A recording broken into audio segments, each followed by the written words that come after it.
Welcome to Moonstone Update. I'm Mark Béchard, the Managing Editor of Moonstone Publications. This is an overview of some of the stories we've covered over the past week, but first please hit the subscribe button and share this video with your friends and colleagues.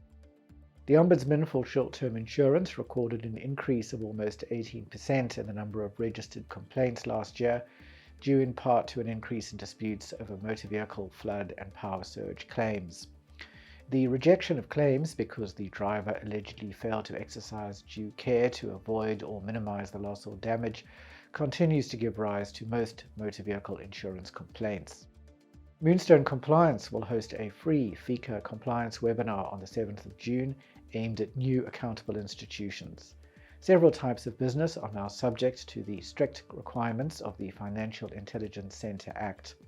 Our compliance experts will cover the essentials of what these accountable institutions must do. Space is limited, so book now to avoid disappointment.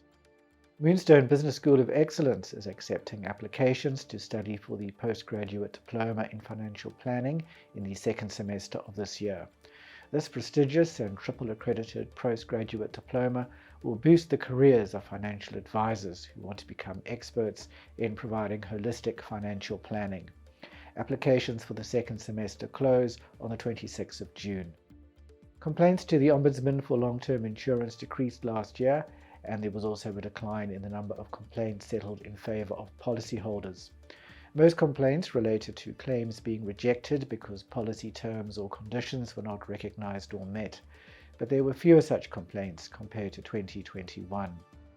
The JSE All-Share Index has underperformed in the emerging market universe since the end of last year. Investment analyst Ray de Klerk looks at how South African financial markets are priced relative to financial markets in other emerging economies. He also examines whether all the bad news has been priced into South African stock market valuations. The High Court has upheld the exception applications by the Auditor and Compliance Officer of Insure Group managers against being joined in claims brought by 7 short-term insurance companies. IGM, which collected in premiums on behalf of insurers, was placed under curatorship in 2018 after it emerged that the intermediary had liquidity problems. The court found that the Auditor and Compliance Officer did not have a statutory obligation towards the insurers. Credit Ombud, the Ombudsman for banking services, the Ombudsman for long-term insurance, and the Ombudsman for short-term insurance are aiming to amalgamate into one ombud scheme by January next year. The interim name for the single scheme is the National Financial Ombudsman. The amalgamated scheme will later include the Phase Ombud and the JSE Ombud. A decision by the Financial Services Tribunal has highlighted the potential risks facing retirement funds that use automated payment systems to pay a pension interest.